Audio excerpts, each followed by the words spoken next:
Dans Bang le jeu de dés, dissimulez votre identité et lancez les dés pour savoir qui régnera sur l'Ouest sauvage. La boîte de jeu contient 5 dés, 8 rôles dont un shérif, 2 adjoints, 3 hors-la-loi et 2 renégats, 16 cartes personnages, 6 cartes aides de jeu, 9 pions flèches, 40 points de vie sous forme de jetons balles et une règle de jeu.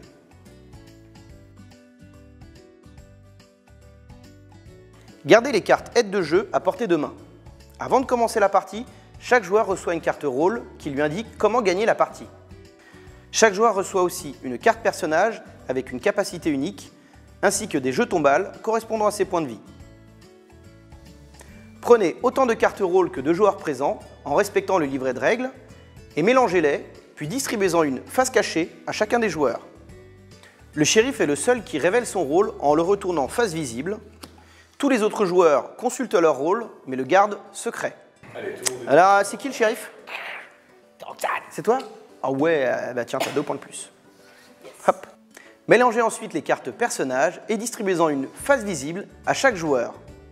Chacun va leur annoncer son nom et sa capacité unique avec une voix de cow-boy. Et moi, yo soy el gringo. El gringo, lorsqu'un autre joueur vous fait perdre un ou plusieurs points de vie, il doit gagner des flèches. Ouais, parce que moi, je suis copain avec les Indiens. Ah, une flèche. D'accord? Une flèche si vous me faites perdre des points de vie. Chaque joueur prend le nombre de jetons balles indiqué sur sa carte personnage. Le shérif en reçoit 2 supplémentaires. Faites bien attention, ces jetons balles représentent vos points de vie. Si vous n'en avez plus, vous êtes éliminé de la partie. Créez une réserve au centre de la table avec les jetons balles restants. Placez à côté les 9 jetons flèches.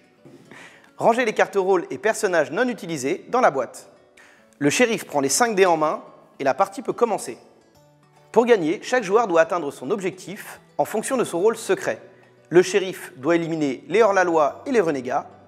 Les hors-la-loi doivent éliminer le shérif. Les adjoints doivent protéger le shérif. Enfin, le renégat doit être le dernier survivant. On joue à tour de rôle dans le sens horaire. À votre tour, lancez les 5 dés. Si le résultat ne vous convient pas, vous pouvez relancer les dés de votre choix jusqu'à 2 fois. Puis, appliquez les effets et on passe au joueur suivant. Un dé indiquant une phase dynamite ne peut jamais être relancé. Ah, je gagne 2 flèches, moi. Ça, c'est bien. Je vais les relancer. Et non, je vais garder ça, c'est très bien. Aïe, ah bah non. Il existe 6 symboles différents, avec chacun un effet spécifique. À la fin de votre lancer de dés, vous devez appliquer tous les effets dans l'ordre suivant. Ce symbole doit être résolu immédiatement après avoir été tiré. Pour chaque face flèche obtenue, vous devez prendre un jeton flèche correspondant au centre de la table et placez-le devant vous.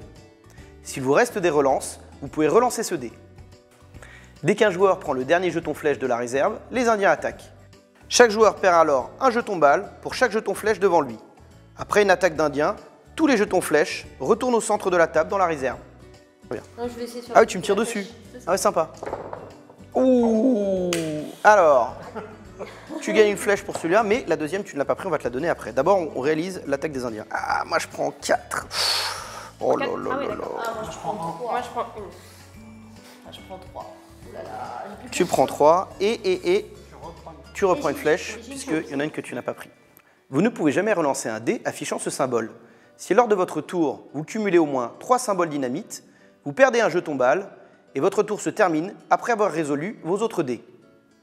Choisissez votre voisin direct de gauche ou de droite et faites-lui perdre un jeton balle. Choisissez un joueur à 2 places de vous, à votre gauche ou à votre droite et faites-lui perdre un jeton balle. S'il ne reste plus que 2 ou 3 joueurs dans la partie, appliquez l'effet d'un viseur 1. Les symboles viseur 1 et viseur 2 sont résolus simultanément. Ne comptez pas les joueurs éliminés pour désigner votre cible. Ce symbole permet de soigner un joueur. Désignez un adversaire ou vous-même et faites-lui gagner un jeton balle sans dépasser le maximum de début de partie. Si vous le faites quand même, rien ne se passe. Si vous obtenez 3 symboles Gatling, la mitrailleuse se déclenche. Tous vos adversaires perdent un jeton balle et vous défaussez toutes vos flèches. Dès que vous perdez votre dernier jeton balle, vous n'avez plus de points de vie, vous êtes éliminé de la partie. Vous devez révéler votre carte rôle et défausser vos jetons flèches. Vous ne participez plus à la partie, mais si votre équipe l'emporte, vous gagnez avec eux. C'est un gentil dans son âme. Non, mais ça Il va. veut faire Jean Ladoum.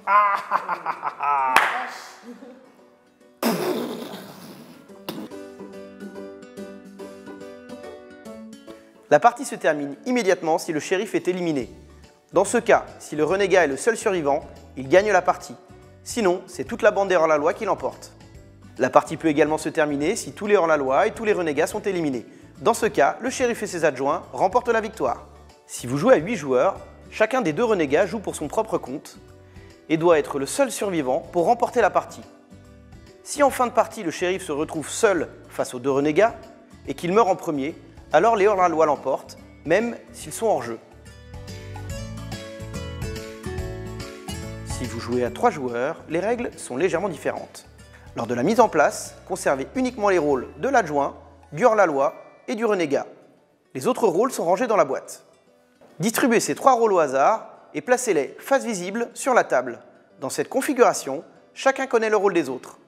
L'objectif de chaque joueur dépend du rôle qu'il a reçu en début de partie. L'adjoint doit éliminer le renégat doit éliminer le hors-la-loi, enfin le hors-la-loi doit éliminer l'adjoint. L'adjoint joue le premier tour et la partie se déroule normalement. Le premier joueur à éliminer sa cible remporte la victoire. Si c'est un autre joueur qui élimine votre cible, les 2 survivants doivent alors s'éliminer dans un duel sans merci. Et maintenant, à vous de jouer pied tendre.